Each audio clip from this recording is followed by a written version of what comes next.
始终也没有得到任何回应。无奈大胡子只好又重新走回了屋子。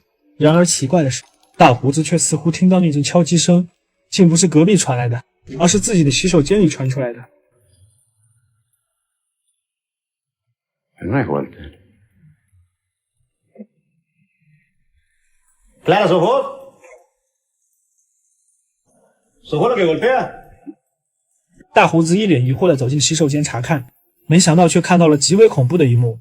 只见妻子浑身是血的，被一股神秘力量吊在半空来回撞击。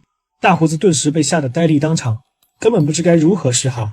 没一会的时间，妻子就被活活撞死，因此大胡子自然而然就被当成嫌疑人给带到了警局。